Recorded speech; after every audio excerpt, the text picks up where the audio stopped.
이방 나라에 대하여 선지자 예레미야에게 임한 여호와의 말씀이라. 애굽에 관한 것이라. 그러면서 갈그미스에서 바벨론의 느부갓네살 왕에게 패한 애굽 왕 바로 느고의 군대에 대한 말씀이라. 여러분 46장 에서부터 51장까지 우리가 이제 앞으로 보게 될 51장까지는 열방에 대한 하나님의 메시지, 열방을 두고 하나님의 교육이 시작됩니다. 처음엔 애굽이에요. 46장은 애굽이고요. 그 다음에 블레셋, 모압, 암몬, 에돔, 다메섹, 게달, 엘람, 그리고 바벨론까지 이때 지금 주름 잡던 바벨론까지 쭉 다루십니다. 지금 46장부터 51장까지는 지금 뭘 말씀하시려고 하시냐? 이방 나라를 예를 들면서 뭘 말씀하시고 계시냐? 네, 하나님의 손이, 하나님의 관심이, 하나님의 통치가 그냥 유다의 심판에 대한 유다야 돌아오라 정도가 아니라 확장되고 있는 걸 보여주십니다. 그냥 유다 한 나라만 보는 게 아니라 그러니까 열방을 통하여 하나님의 메시지가 지금 나가고 있는 거예요. 지금 이 상황과 상당히 지금 동일해요. 예, 오버랩되고 있습니다. 그러니까 유다 족속만의 하나님이 아니다라는 걸 보여주고 계세요. 하나님은 어떤 분이시다? 예, 그냥 민족신, 유다의 족속의 민족신 정도가 아니다. 지방령, 예? 그냥 그 땅에서만 움직이는 신이 아니다. 라는 걸 지금 보여주시는 게 예레미야서 지금 46장부터 51장까지 될 겁니다. 온 우주를 다스리시는 너희가 굽신거리는 그 애굽과 바벨론의 그 땅에 거주하는 신도 아니야. 나는 이 모든 거를 다 주무르고 있는 신이야. 그러니까 유다야 돌아오라. 온 열방아 돌아오라. 이 메시지인 거죠. 그 첫 번째 부르짖음에 대한 나라가 애굽에 대한 애굽을 통해서 주님 말씀하십니다. 여러분 43장 기억하시나요? 요하난과 군대 장관 여러분 쭉 같이 따라왔으면 아실 텐데 그 군대 장관이 애굽으로 도피하죠. 그렇죠? 그러면서 예레미야 바로까지 이제 강제로 끌고 가면서 왜 애굽으로 갑니까? 애굽이 안전할 것이다라고 스스로 생각하고 그런데 너무 웃기게 지금 46장에 와서는 그 안전하다고 생각했던 그 애굽이 무너지는 걸 보여주시는 거예요. 여러분 43장에 보면 우리가 이미 했죠. 다바네스에서 여호와의 말씀이 임합니다. 그러니까 유다 족속이 남은 자들이 바벨론을 피해 또 도망가요. 예, 그래서 애굽에 지금 머물러 있는 거예요. 근데 그 46장에 보면은 갈그미스에서 바벨론의 느부갓네살 왕에게서 패하는 애굽 왕을 이야기하십니다. 그러니까 몇 장 안 가서 예레미야서 43장에 있는 게 성취가 되어지는 일들을 보여주고 있는 거예요.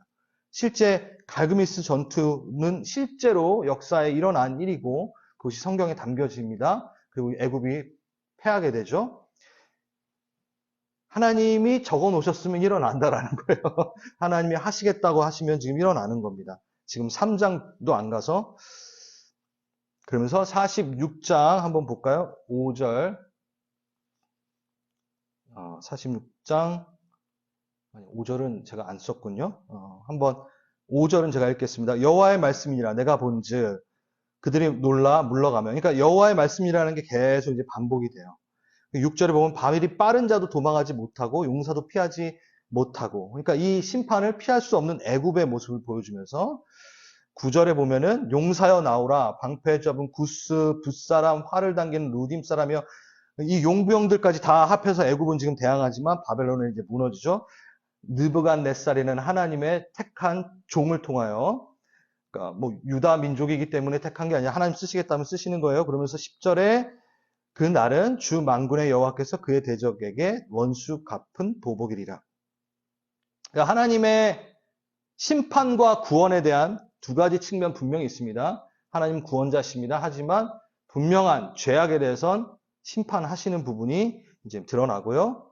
그 다음에 46장 17절 보면은 그들이 그곳에서 부르짖기를 애굽의 바로 왕이 망하였도다. 그가 기회를 놓쳤도다. 16절도 보면요. 일어나라. 우리가 포악한 칼을 피하여 우리 민족에게로 우리 고향에게로 돌아가자 하도다. 정말 이게 43장과 연결해서 쭉 본다면 웃긴 거죠. 유다는 지금 그 강대국을 피해서 하나님의 말씀을 듣지 않은 채 도망 나왔어요. 애국까지 왔는데 그 도망친 곳에서도 뭐가 임해요? 하나님의 말씀이 임합니다. 내가 두려워, 세상이 두려워 피한 그 장소 가운데서도 하나님 쫓아오셔서 돌아오라, 돌아오라. 지금 애굽에 간 그들에게 얘기하고 있는 거예요. 애굽이라는 현장도 하나님의 말씀이 전파되는 장소로 변하게 됩니다. 악한 선택. 유다는 계속해서 하나님을 거역한 선택들을 합니다. 하나님 그렇게 하지 말라 그랬는데 제곧 지금 애굽으로 간 거잖아요. 이게 되게 중요한 포인트예요. 인간의 실수, 지혜 없음. 그러니까 하나님 허락하신 게 아니잖아요. 애굽으로 도망간 게. 그런 걸 계속 결정해 나가는 이스라엘 유다를 쫓아다니면서 돌아오라. 돌아오라 얘기하시는 거예요. 그러니까 하나님이 원하시는 상황이 아니에요. 원치 않은 거예요. 청개구리 마냥 계속 도망 다녀요. 그 가운데서 하나님은 손을 내미십니다. 우리가 무너진 장소. 우리의 무너진 장소는 뭘까요? 우리 죄악의 장소까지 찾아오시는. 계속 도망 다니고. 계속 선을 택하지 않고 악을 택한 우리에게 다가오셔서 돌아오라. 하나님의 말씀이 그 장소가에 임합니다. 그게 유다 백성들뿐만 아니라 지금 앞으로 계속 나오게 될 이방이들에게도 돌아오라. 내가 하나님이다. 내가 온 땅을 다스리는 하나님이다라는 걸 이방 족속에게도 계속 말씀을 하세요. 그러니까 성경을 통해 온 땅을 바라봐야 된다라는 게 명확한 거예요. 역사 자체가 성경을 통해 그 역사를 우리는 볼 수 있어야 되고 참고를 해야 된다는 거예요. 참고가 아니라 그게 진리인 거죠. 여러분 지금 뉴스와 미디어를 통해 참고는 할 수 있어요. 하지만 그게 기준이 될 수는 없습니다. 거기에 함몰되면요. 하나님의 말씀의 기준을 삼지 않으면 이상하게 포인트를 잡아가지고 잘못된 해석이 나와요. 여러분들은 지금 뉴스와 미디어를 통해서 우리가 솔직히 잘못된 기도 제목을 꺼낼 수도 있고 물론 잘못된 기도 제목 꺼내기 힘들죠. 예. 아무튼 오해가 있을 수 있다는 거죠. 편향된 뉴스들이 계속 양쪽에서 나올 수밖에 없고 자 그러면 하나님은 뭘 말씀하고 계신가? 이 예레미야서 46장, 40장, 47장을 통해서 뭘 말씀하신가? 봐야겠죠. 47절에서 48절 만군의 여호와 이스라엘의 하나님께서 말씀하시니라. 보라 내가 노예 아몬과 바로와 애굽과 애굽 신들과 왕들 곧 바로와 및 그를 의지하는 자들을 벌할 것이라. 명백합니다. 유다가 하나님을 의지하지 않고 세상의 강대국을 의지하는 순간 하나님은 그들마저도 보라며 유다에게 말합니다. 너네 쳐다볼 거 제대로 쳐다보고 쫓아갈 거 제대로 쫓아가야지 라고 얘기하시죠. 그러면서 27절 내 종 야곱아 두려워하지 말라. 또 하나님 너무 친절해. 계속 도망다니며 하나님의 뜻을 어겨가며 피하는 그들에게 이렇게 얘기합니다. 내 종 야곱아 이스라엘아 두려워하지 말라. 애굽의 하나님이 되시면서 이스라엘의 하나님이 되시면서 하나님께서는 좀 포기한 게 하나 있어요. 멋스러운 건 포기하셨어요. 뭘까요? 잘 생각해 보세요, 여러분. 바벨론의 하나님이었으면 얼마나 멋들어졌을까요? 다시 애굽의 그 짱짱한 애굽의 하나님이었으면 얼마나 멋있었을까? 근데 정말 초라하고 이쪽 쫓기고 저쪽 도망가고 말 더럽게 안 듣고 이스라엘의 하나님이 되신 거예요. 중요한 겁니다. 굳이 초라한 이스라엘을 선택하시며 애굽의 하나님이었으면 더 멋들어지셨을 텐데 하나님은 이 조그만 우리를 택하십니다. 연약한 나를 택하십니다. 그러시면서 자신을 보여주는 거예요. 참는 하나님, 인내 하나님, 가장 낮고 초라한 일을 찾아오시는 하나님을 스스로 증명해내시기 위해 이스라엘 아주 작은 족속 이스라엘 택한 것처럼 우리 또한 동일한 거죠. 낮은 자의 하나님, 약한 자의 하나님, 이게 우리의 희망이에요. 이스라엘 보면서 우리가 뭘 봐야 되냐면 낮은 자의 하나님, 궁핍한 자의 하나님. 내가 잘날 때 나를 거두시는 게 아니라 내가 가장 연약할 때 나를 사랑하시는. 내가 연약할 때 다 떠나가잖아요.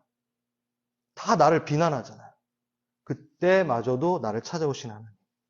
그런데 어떤 방식으로? 내가 믿고 의지하는 것을 무너뜨리는 방식으로 찾아오세요.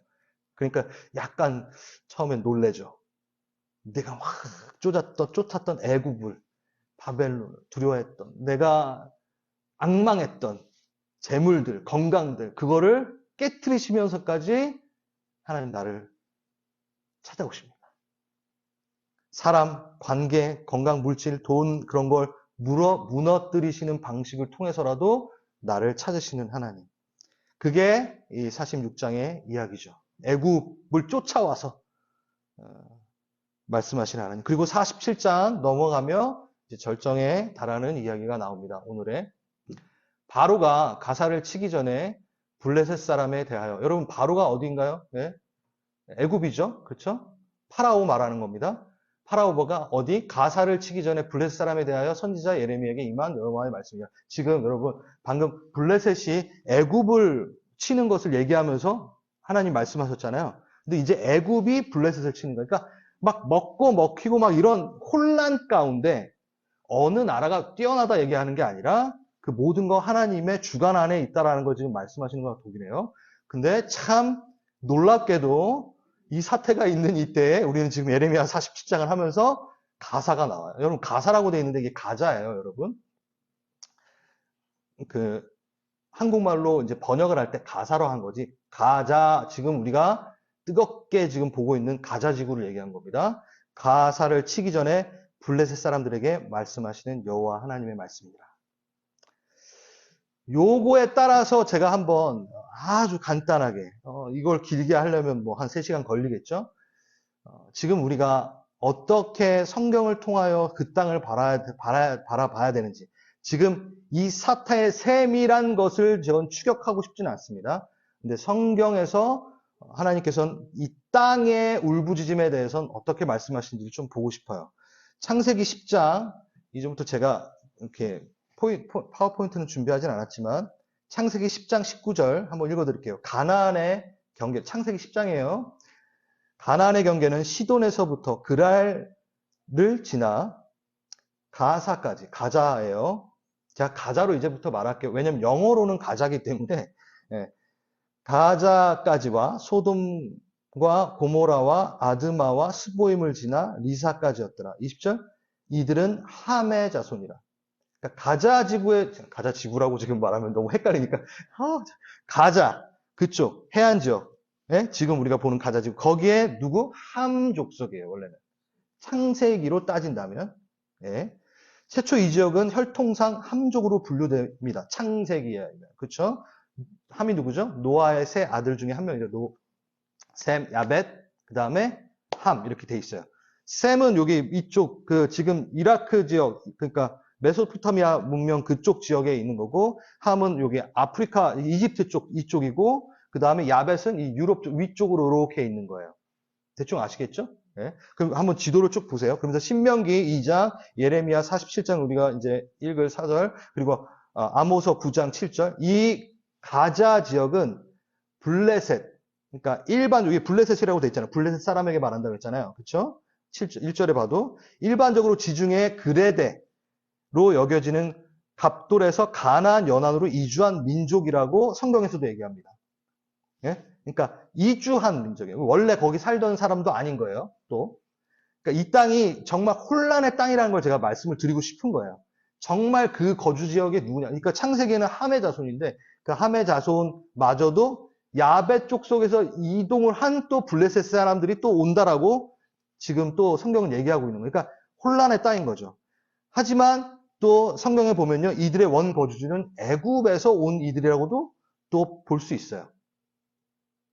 목사님 지금 뭐 하시는 거예요? 라고 하는데 창세기 10장에서는 함의 족속이라고 하지만 이 시간이 지나면서 그레데 쪽에서 지중해 연안으로 온 자들이 또 거기에 거주하게 되고, 여러분 보시면요, 이집트 바로 옆이에요. 가자가 지금도 바로 옆이잖아요. 그러니까 그 애굽 쪽에 있는 그 함 사람들이 또 맞는 거고, 그리고 이제 드디어 나타나는 셈 족속의 아브라함이 거기 또 거주하게 되고, 실질적으로는 그러면 셈 족속이고 그러니까 지금 난리가 난 거죠. 성경 그렛 사람들은 다윗의 블레셋인들의 가운데 거할 때 그의 본고지였 본 본거지였던 시글락, 사무엘상에 나오죠. 거기에 멀지 않은 네게부에 살고 있던 연합 족속의 일족일 수도 있다. 그러니까 제가 이걸 말한 건요, 다 성경 사전에서 근거하여 그리고 다른 자료들을 하는데 요즘 막 떠돌아다니는 유튜브는 참고하지 않았어요. 그리고 요즘에 계속 얘기하는 누구 땅이냐라고 말하는 지금 그러니까 이 성경이 말하고 있는 앞뒤가 있는데 지금은 요 혼란 가운데 있는 아주 짧은 시간의 것만 미디어에서 뉴스에서 나오는 거죠. 팔레스타인이 도대체 누군가 했을 때 혼란이 있는 거예요. 봅시다. BC 3000년 이집트 아마르나 문서에 가자 지역에 거주민이 있었다라는 언급은 있습니다. 근데 그게 어느 족속인지는 안 나와 있어요. 그리고 창세기 12장에 아브라함에게 하나님이 그 땅을 주십니다. 명백한 토지 문서인 거죠. 실질적으로 누구에게 그 땅이 주어졌는지, 그 땅의 주인은 원래 누군지에 대한 부분이 성경에는 명확하게 아브라함, 복의 근원, 그리고 이스라엘 이렇게 이어지는 거예요. 그러면 이 싸움은 뭐냐면 성경을 근거로 우리가 얘기하느냐 아니면 이집트 문서도 누가 살았는지 모른대. 그러니까 나중에 이제 1947년에 이스라엘이 뭐 회복하고 이거는 나중 얘기예요. 그러니까 성경 자체는 아브라함에게 복의 근원으로 가나안 땅에 주신 가나안 땅 바로 그 땅을 아브라함에게 주신 거죠. 그러니까 이거를 우리가 기준으로 삼지 않고 지금 일어나는 분쟁에 대한 부분으로 이해한다면 우리는 성경을 믿는 게 아니죠. 큰 오류가 생길 수 있다는 겁니다. 자, 그래서 그러면 그 이스라엘이 지금 그 이스라엘이냐? 뭐, 그건 나중 얘기. 그건 지금 제가 하려고 하는 게 아니고. 그리고 그러면서 BC 1468년에 이집트 투투모세 3세가 원정 초기에 주둔한 장소로 언급이 되고, 그리고 텔 엘 아마르나 문서, 애굽의 문서죠. BC 1360년에 가사의 애굽에 속하여 통치가 이루어지는. 근데 하피루가 나와서 위협을 받았다라는 문서. 이게 하피루가 바로 그때 출애굽을 하고 움직이는 히브리 족속을 말하는 걸 거고. 예. 그리고 이제 성경으로 다시 돌아간다면 전 시간 순서대로 지금 얘기합니다. 여호수아에서 유다 족속에게 주어진 땅이에요. 이제 다시 가나안으로 들어가서 여호수아에게 주어진 땅이에요. 그러니까 유다 족속이 거기에서 살아라라고 했던 그 지역이 가자 지역인 거죠. 제가 말이 빠르죠. 오늘 좀 이게 있기 때문에 그게 바로 거기 있었던 블레셋 5 족속이 있었죠. 그 아까 말했던 이 그레데스에서 넘어온 해안 지역에 있던 아무튼 거기에서 살던 사람들이 있었을 거 아니에요. 그게 누구냐? 가자 지역에 있는 가자, 아스돗, 아스글론, 가드, 에그론. 여러분 가드의 장수 누구? 골리앗. 그러니까 다윗이 그 골리앗과 싸우는 거예요. 다윗이 왜 5 물맷돌 들고 나갔죠? 5 족속의 장수 하나씩 다 죽이려고. 물맷돌 5개. 하나 안 맞으면 하나 더 던져야지. 이게 아니었어요. 골리앗이 가드의 장군이었기 때문에. 그러니까 그 장군 한 명 한 명 원샷 원킬을 하려고 5 물맷돌을 가지고 간 거죠. 똑같아요. 그 블레셋이라는 것은 연합군이었어요. 그러니까 거기에 누가 사느냐 뭐 이렇게 분리하기가 쉽지 않게 지들끼리 막 합쳤다가 떨어졌다 합쳤다가 떨어졌다 막 그랬던 그 혼란의 가자 지역인 거죠. 여전히 지금도. 자, 그 다음에 사사기에 보면 유다가 또 가사 및 그 지역 아스글론 및 그 지역 에그론 및 그 지역을 점령할 것. 그러니까 유다 족속도 점령을 했었고 또 도망 다니고 거기 여러분 블레셋에게 연합게 뺏길 때 그쪽에다 뺏겼다가 그러니까 그게 완전 혼란의 땅인 거예요. 성경에서 봐서도. 다시 미디안 사람에게 뺏기는 땅이 되고 원래 이스라엘이 점령했어야 되지만 그렇지 못하고 그리고 사사기 6장 1절 이스라엘 자손이 또 여호와의 목전에 악을 행하였으므로 여호와께서 7년 동안 그들을 미디안 손에 넘겨주시니라. 되게 중요한 파트가 나옵니다. 뭐 때문에? 이스라엘이 악을 행함으로 미디안에게 넘겨주었다라는 명백한 성경의 이야기가 있어요. 그 땅은 뭐에 의해 움직이나요? 하나님에 의해 움직이고 또 하나? 죄악. 악이 차면 거기서 뽑혀요. 그걸 제가 지금 좀, 우리가 딴 거 지금 신경 쓰지 말고 성경이 그 땅을 어떻게 바라보느냐에 대해서 얘기하고 있잖아요. 여러분, 그 사사기 16장에도 봐도 삼손이 주무대가 거기에요. 드릴라 살고 막 있었던 거기에요. 사무엘상 17장 아까 말했듯이 골리앗하고 싸웠던 그거.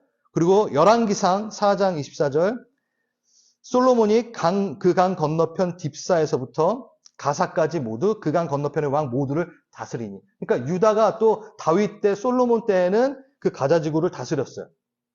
점령을 했어요.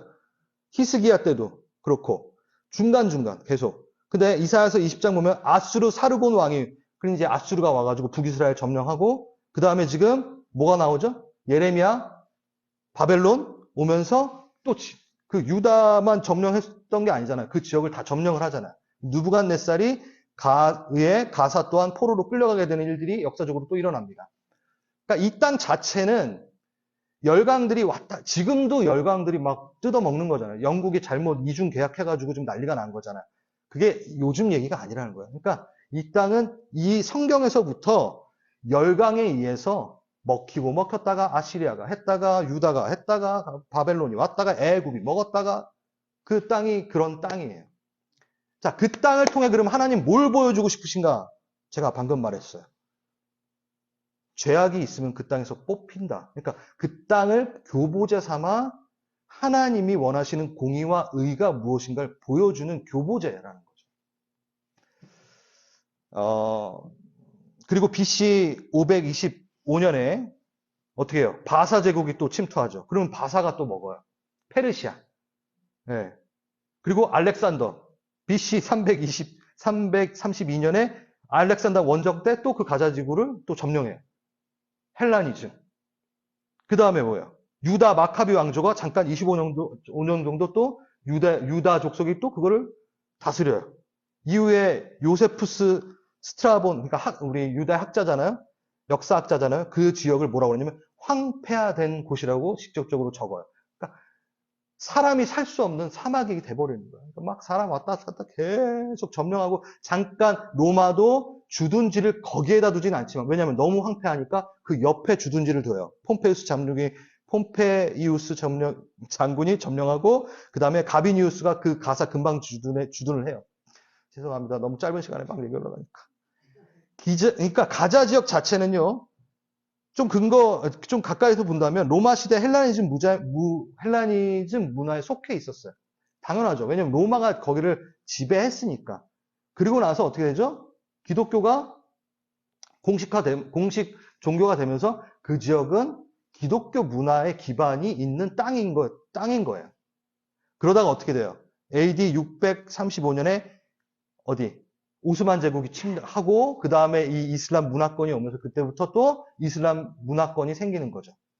그러니까 그 땅은 혼란의 땅이라는 거예요. 열강에 따라서 이리 치고 저리 치는 땅이었고 강대국의 입속에 따라서 지금도 움직이고 있는 땅이고 그 비옥한 초승달 지역이라는 그 지역은 중동의 화약고라는 말을 붙이게 되고 예루살렘, 그 평화의 터라는 그 바로 옆에 있는 그 땅 자체와 예루살렘은 더하죠. 예루살렘은 더 지금 중동의 화약고로 지금 일어나고 있어요. 세 개의 종교가 묻혀져 있고, 여기 웨스트뱅크, 근데 유대교 지역에 그러니까 기독교 사람들이 있고, 솔직히 지금 가자지구가 막 이렇게 뜨겁지만, 다 예루살렘에 있는 그 성전 터 때문에 일어나는 황금돔에 이스라엘 총리가 가가지고,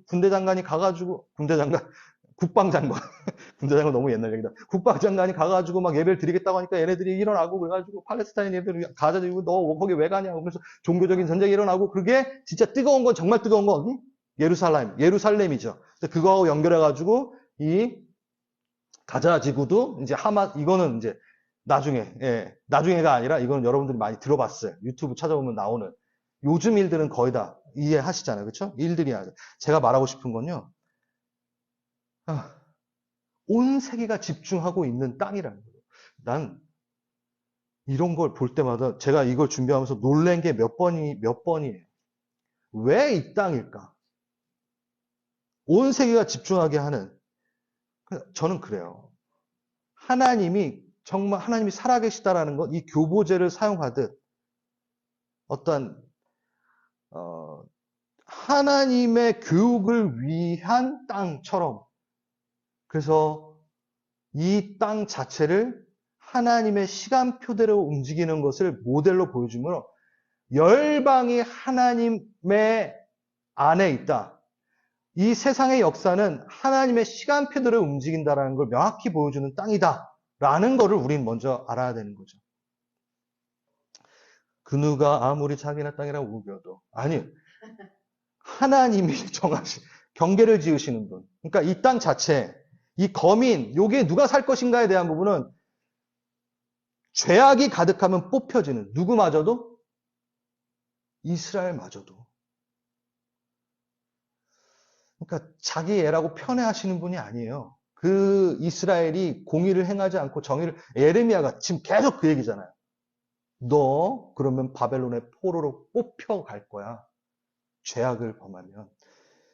하나님은요, 그 땅을 누구에게 주시겠다라고 하는 부분은 명확하게 뭘까요? 하나님의 편에 있는 자에게 주시는 겁니다.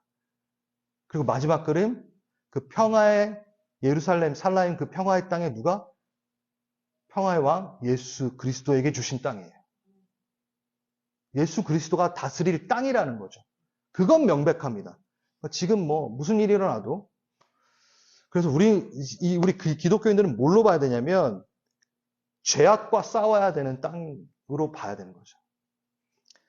창세기 15장 16절, 내 자손은 4대 만에 이 땅으로 돌아오니, 누구예요? 아브라함에게 말한 그 가나안 땅. 너가 지금 요셉이 이제 그 애굽의 총리로 있잖아요. 그래가지고 야곱이 아빠가 맞나? 같이 가잖아요. 고로 떠나갈 때 뭐래요? 그러니까 아브라함이 약속한 그대로 된 거예요. 아브라함에게 약속하신 횃불 언약을 15장에서 말씀하시면서 너희 자손이 4대 만에 이렇게 다시 가나안 땅으로 돌아올 거야 라고 해요. 그때 뭐라고 이야기하시냐면 아모리 족속의 죄악이 아직 가득 차지 아니하므로, 그러니까 그 지역에 있었던 이들의 죄악이 아직 가득 차지 않았기 때문에 너가 400년을 애굽에 있을 거야 라고 하나님이 미리 말해요. 그럼 그 땅 자체는 뭐라고요? 죄악이 가득 차는 순간 어떤 민족이건 뽑힌다. 그러니까 하나님의 공의, 의가 뭔지를 보여주는 땅이라는 거예요. 다시 그래서 이스라엘이 들어가요. 이스라엘이 어떻게 돼요? 예레미야에서 죄악이 관영하여 그들이 뽑힙니다. 그리고 바벨론이 들어와요. 그러니까 뭐 그냥 이스라엘이 그 땅이야, 그 정도의 수준으로 하나님은 이 땅을 보라는 게 아니에요. 죄악이 뽑힐 때, 죄악을 너무나 싫어하시는, 공의를, 사랑을 원하시는 하나님을 보여주기 위한 거죠.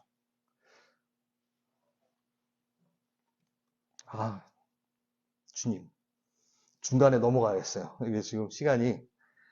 그러면서 누구를 따르느냐, 하나님 앞에 서느냐, 하나님을 따르느냐 아니냐에 대한 문제가 예레미야 46장부터 51장까지 나가는 거예요. 열방을 보시면서 얘기하시는. 그러니까 성경을 실제로 믿느냐 안 믿느냐에 따라서 이 이스라엘이라는 이 가자, 그 가나안 땅에 대한 그 시선이 달라지는 거죠. 우리는 성경에 아멘 하는 겁니다. 성경이 뭘 말하고 싶은지에 대해서 뉴스와 미디어에 취하지 마시고 그건 참고하시고 그걸 보면서도 계속 나는 뭘 얻어내야 되는가. 하나님은 위대하시다. 하나님의 시간표대로 움직인다. 성경 그대로 지금 저 땅에 가고 있구나. 그렇다면 지금 나는 뭘 해야 되는가를 찾아야 된다는 거죠. 그러면서 하나님이 원하시는 꿈, 이사야서 19장 23절 25절에 나오는 그날에 애굽에서 아수르로 통하는 대로가 있고 아수르 사람은 애굽으로 가고 애굽 사람은 아수르로 가고 애굽 사람은 아수르와 함께 경배하리라. 누구? 하나님을. 그날에 이스라엘이 애굽 및 아수 더불어 셋이 세계 중에 복이 되느니 이스라엘이 복의 근원이 되어서 그 고대 아시리아 그 아랍 중동의 지금 아랍 중동 다죠. 그 다음에 애굽 그 통로가 되어서 서로 총칼을 들여대고가 아니라 복의 근원되어 하나님을 경배하는 그 통과가 되어는 진짜 예루살렘이 될 것이라는 것을 이사야에서 하나님은 말씀하시는 거죠. 그러니까 그 땅 자체가 진짜 하나님이 다스리는 평화의 땅이 될 것임은 하나님의 명백한 마지막 골이에요. 그러면서 제가 오늘 좀 준비했던 게 이슬람이라는 것. 그러니까 이슬람은 종교고 그것을 믿는 사람은 무슬림이죠. 그래서 이슬람을 우린 대적해야 됩니다. 여러분, 이슬람을 사랑하면 안 돼요. 이슬람 자체는 하나님께로 가지 못하도록 완전하게 영적인 혼란을 주기 위해서 아브라함의 복의 근원 자체를 왜곡하고 이스마엘의 그 상태를 왜곡함으로 지금 몇 시죠? 48분이죠? 제가 이렇게 시간을 못 생각을 했는지 깜짝 놀랐습니다. 제가 이렇게 계획적이지 않았군요. 요것도 넘어가야겠어요. 나중에 해드릴게요. 예. 오늘 얘기할 수 있는 부분은 이건 것 같아요. 여러분, 아무튼 하나님의 골이 있습니다. 근데 우리가 좀 공부를 해야 돼요. 중동 지역에 있는 사람이, 그러니까 이 팔레스타인 이쪽이 아랍권에 있는 사람이다? 그렇지 않아요. 아랍권은 아니니까 종교적으로 맞는 거지, 혈통적으로는 오히려 어디 쪽? 이스라엘 쪽, 그러니까 이 유대 쪽에, 그러니까 이쪽 구석에, 애굽 쪽에 더 많이 혈통적으로는 원래는 있는 거죠. 나중에 이제 정치적인 이슈로 지금 사는 사람들은 좀 종교적으로 그 아랍 국가랑 연결이 되어 있는 거지, 실질적으로 그 땅의 원래 족속은 이쪽 그러니까 애굽 쪽 사람들이 훨씬 더 가까운 거죠. 지금 그 얘기하려고 했던 건 아닌데, 아무튼 유대교와 기독교와 또 이슬람의 하나님은, 이것도 여러분 이렇게 찾아보면 여러분 헷갈리게 할 만한 유튜브들이 너무 많더라고. 동일한 하나님이 아니에요. 아브라함을 얘기하면서 여러분 이슬람이 아브라함을 어떻게 얘기하고 있는지 아시죠? 우리가 알고 있는 아브라함이 아니에요. 우리가 아는 아브라함은 우르에서 이렇게 하란 거쳐가지고 여기에서 지냈잖아요. 그 팔레스틴 그 가나안 지역에서 지냈잖아요. 그렇죠? 근데 이슬람이 말하는 아브라함은 이 메카 쪽을 방문하는 아브라함이에요. 그 사우디아라비아 그쪽 이쪽 밑에 쪽. 메카가 어디 있는지 아시죠? 이쪽. 이게 지도 보면은 완전 밑에 쪽에 있어요. 그러니까 우리가 아는 아브라함은 여기에서 해가지고 이스마엘을 낳고 뭐 이렇게 이삭을 낳고 이스마엘을 낳고 하잖아요. 처음 들으셨나요? 네. 근데 얘네는 일로 가요. 그래서 이스마엘이랑 그 하가를 여기 메카에다 놔두고 나중에 5번을 방문을 해요. 이스마엘이 결혼을 했는데 이혼을 해가지고 새로운 처랑 잘 지내라고 한번 그걸 격려하게 해서 오고, 그거 정말 쓸데없는 이상한 거를 만들어 놨어요. 그러니까 동일한 하나님이 아니에요. 그리고 동일한 아브라함의 자손도 아니에요. 그러니까 이건 나중에 한번 하겠습니다. 주여. 그러니까 중동 지역에 하나님이 갖고 계시는 하나님의 플랜, 이거를 방해하기 위해서 사단이 뭐 하고 있냐면 끊임없이 이방이 아니라 우상들을 만들어내잖아요. 지금 가장 위험하게 우리가 대적해야 되는 것은 이슬람이라는 우상입니다. 무슬림들은 하나님이 잃어버린 영혼으로서 이슬람을 믿는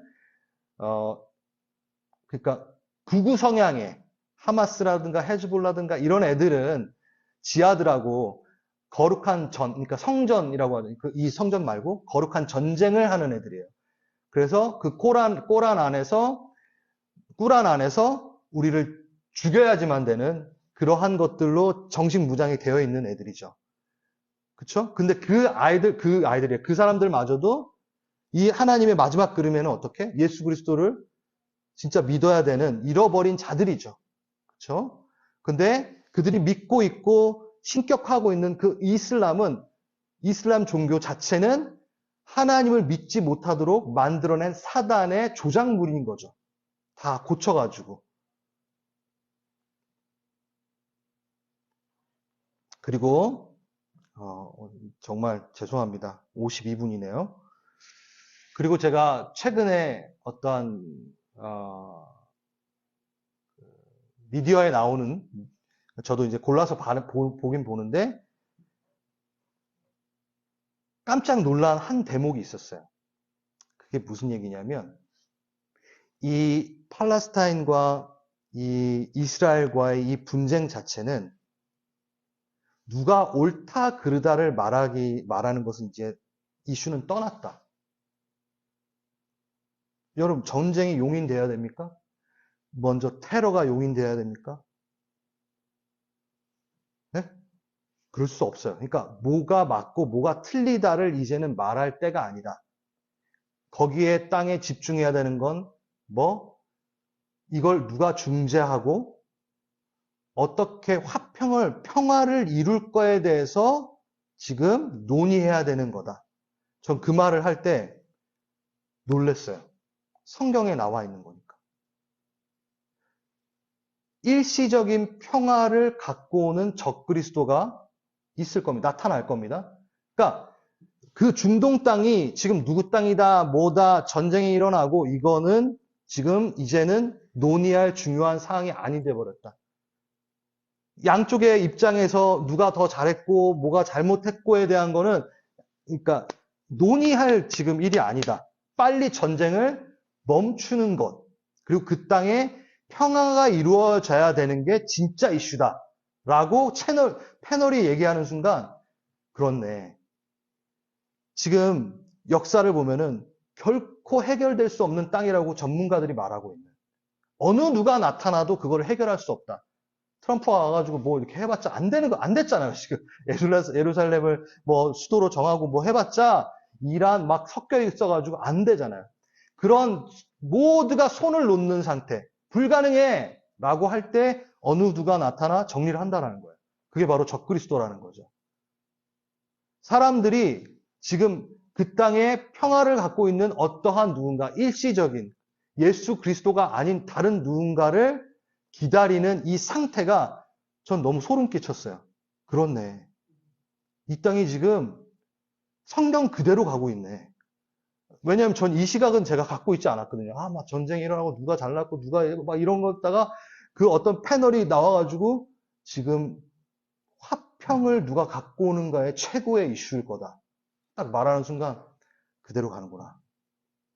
그런 생각이 들었습니다. 그러면서 제가 마지막으로 얘기할 것은 우리는 깨어 있어야 된다. 뉴스 보면서 미디어 보면서 그냥 흥분하며 분노하면서 어딘가에다 물론 당연히 분노하죠. 근데 그 분노는 누구에게? 우리에게 주신 분노의 감정은 누구에게?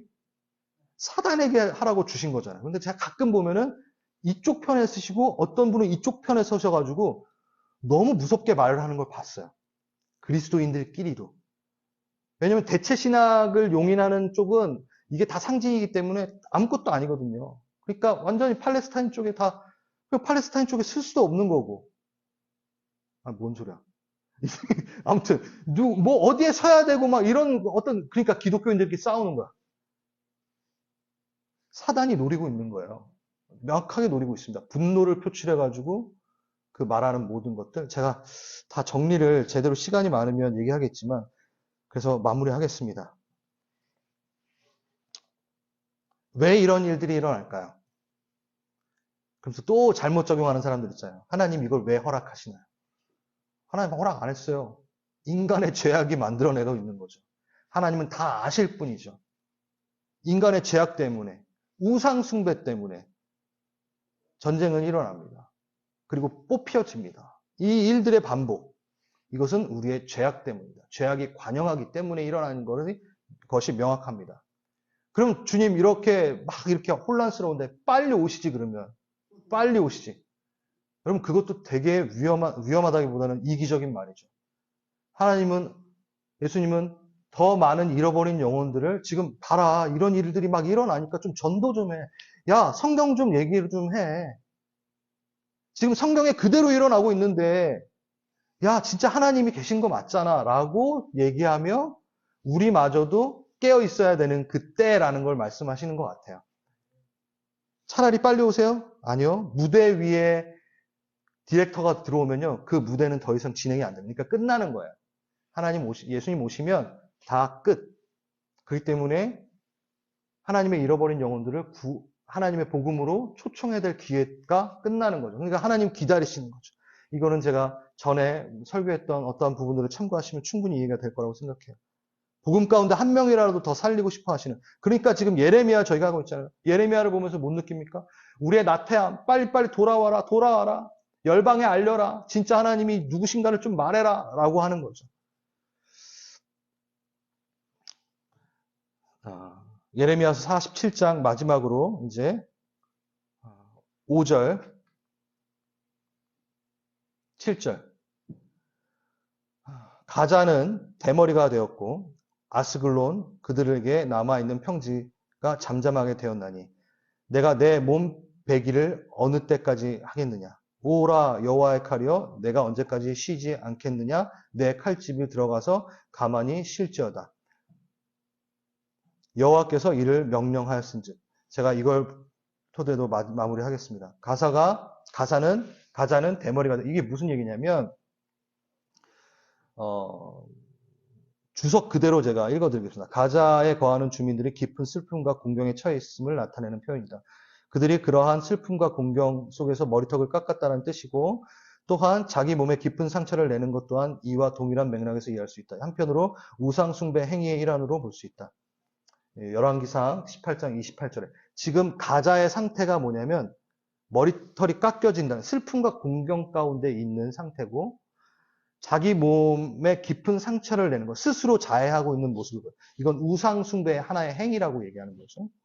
그리고 6절 여호와의 칼이라는 것을 분명히 이 가자에 지내는 사람들은 알고 있는 거예요. 이 일들이 우리가 심판을 받는다라는 걸 알고 있는 거죠. 바벨론이 와서 침공을 했으나 이거는 우리가 우상 숭배하고 또 그 일들 때문에 죄악의 관영함으로 인해서 일들이 났다. 이게 예레미야의 모든 그 맥락이 그거잖아요. 그렇죠? 안다라는 거예요. 여호와의 칼임을 안다라는 거예요. 근데 돌아오지 않아요. 유다랑 똑같은 거죠. 평생을 그렇게 돌아오지 않았으니 안 돌아가는 거죠. 그럼 갑자기 위기가 닥쳤다고 해서 확 안 바뀌어요. 원래 했던 패턴대로 가는 거죠. 그러니까 그만큼 오랜 암흑에 묶여 잘못된 줄 모르고 돌아오지 않는. 뭐 그게 우리죠. 우리랑 똑같은 거죠. 제가 이 모습인 거죠. 근데 하나님은 한 영역이라도 주께로 돌아와야 된다면 끝까지 주님께서는 우리가 따르는 우상 숭배, 우상을 제거하셔서라도 환란을 주시더라도 돌아오게 하시고 하나님의 삶에 하나님의 앞에 서게끔 하시는 일들이 계속 일어나는 거죠.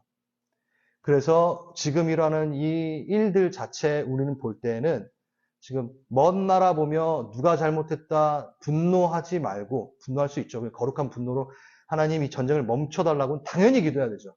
그러니까 그런데 그 분노를 나는 되게 깨끗한 것처럼 그렇게 보며 분노하면 안 돼요.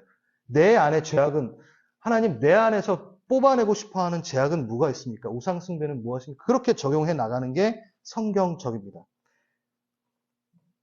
좀 급하게 정리하지만 우리는 이렇게 기도해야 됩니다. 예레미야 46장, 47장, 앞으로 나가야 될 51장까지 쭉 보면서 이 세상은 하나님의 시간표대로 움직인다.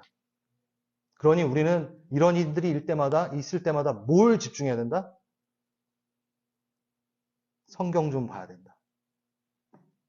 성경으로 돌아가야 된다. 하나님 뭘 말씀하고 싶은지, 이 온 땅에 일어나는 일들을 통해서 지금 나에게 뭘 말씀하시는지, 난리와 난리의 전쟁의 소문은 더 많이 들릴 거예요. 그렇지 않을까요? 횡행한 소식들, 정말 출처를 알 수도 없고 다 막 속일 수 있는 어떤 소문들. 또 여러분 성경을 보면요. 기적들이 막 일어날 거예요. 어디 갔더니만 이 금리빨이 되고 뭐 낳고 뭐 치유가 일어나고 막 그럴 거예요. 이것도 나중에 좀 다루겠지만 막 난리가 날 거라는 거죠. 그때 뭐하라? 성경으로 돌아오라. 지금 너 점검해야 될 건 주님과 네 관계지. 주께서 호령과 천사장의 소리와 하나님의 나팔 소리로 친히 하늘로부터 강림하시리니 그리스도 안에서 죽은 자들이 먼저 일어나고 그 외에 우리 살아남은 자들을 그들과 함께 구름 속으로 끌어올려 공중에서 주를 영접하게 하시리니 그리하여 우리가 항상 주와 함께 있으리라. 호련성. 여러분 지금 이 일들은요. 마지막 때에 일어난 일들이라고 나와 있는 성경의 일들입니다. 그럼 우리는 지금 뭐 해야 되냐? 나팔 소리 뭔 소린가 이거 기교라는 게 아니라 항상 주와 함께 있으리라. 나는 그 나팔 소리 들렸을 때 올라갈 수 있는 자, 올라가서 뭐하게? 항상 주와 함께 있으리라. 나 지금 주님이랑 하나도 안 친해. 그거 점검해야죠. 에? 그거 점검해야죠. 지금 뭐 곡과 마곡의 전쟁이 언제고 뭐 팔레스타인이 잘못했고 이스라엘이 잘못했고 그거 그래 하세요. 근데 그거 볼 때 제일 먼저 당장 주님 오셔도 무방한 시기를 우리가 가고 있구나. 당장 주님 오셔도 내가 못 말할. 지금 내가 사인 다 보여줬잖아.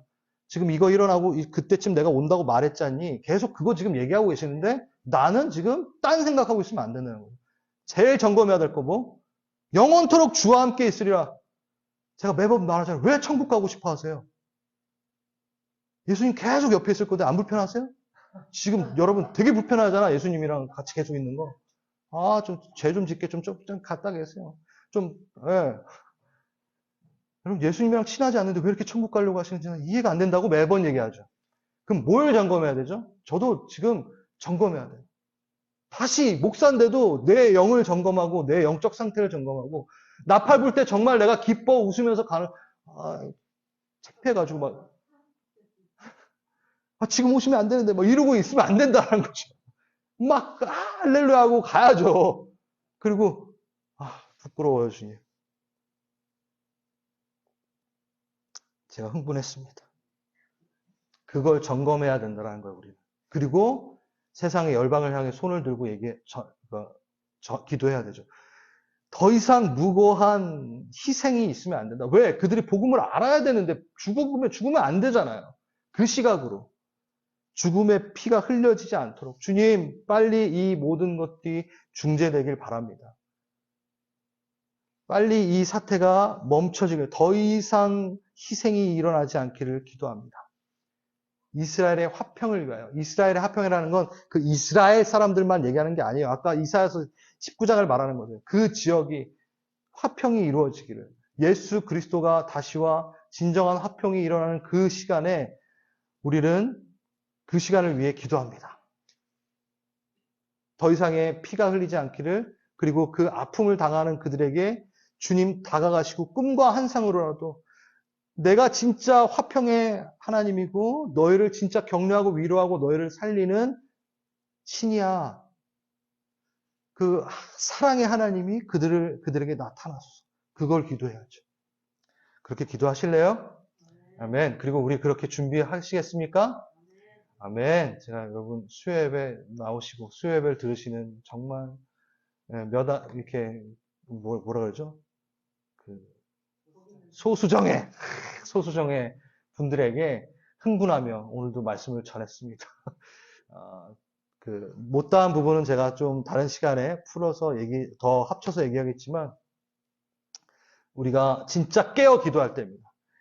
이렇게 구체적인 거 깨어 기도해야 되고 하는 내용들은 대부분 수요예배 때 제가 많이 하더라고요. 네?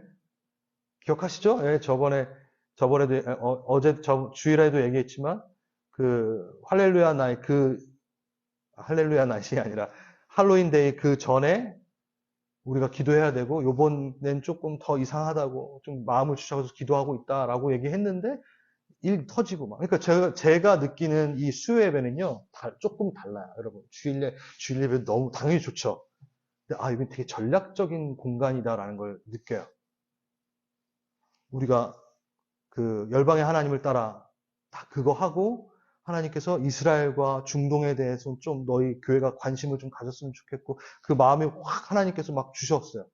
그걸 제가 말하고 어땠어요? 바로 그 다음 토요일날 이 일이 또 일어났잖아요. 희한해요, 패턴이. 수요일날 꼭 말하면 그 다음에 뭐 일이 터져. 제가 그걸 뭐 미리 알고 한 게 아니잖아요. 근데,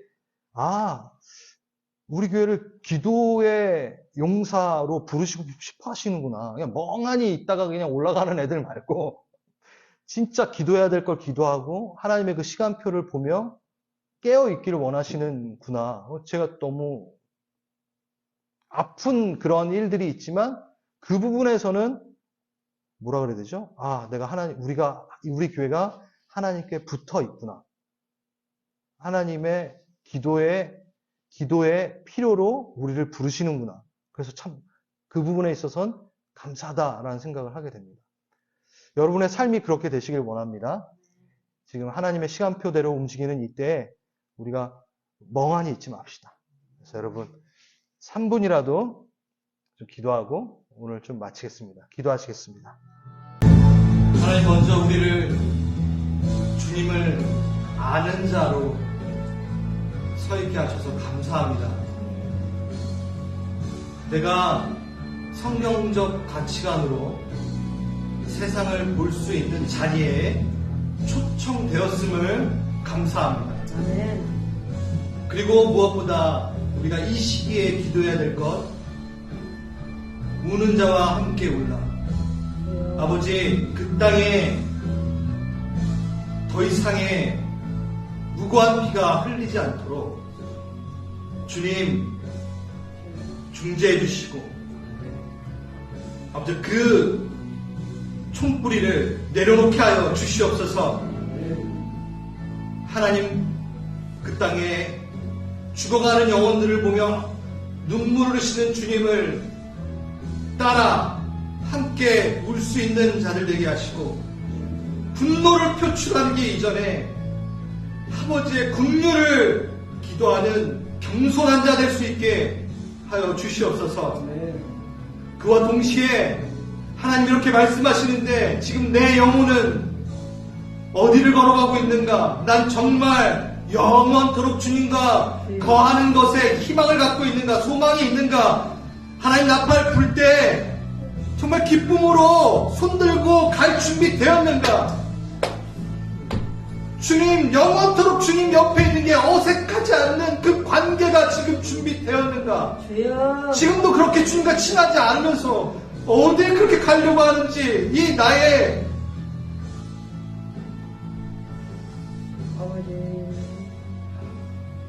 우둔함에 주님,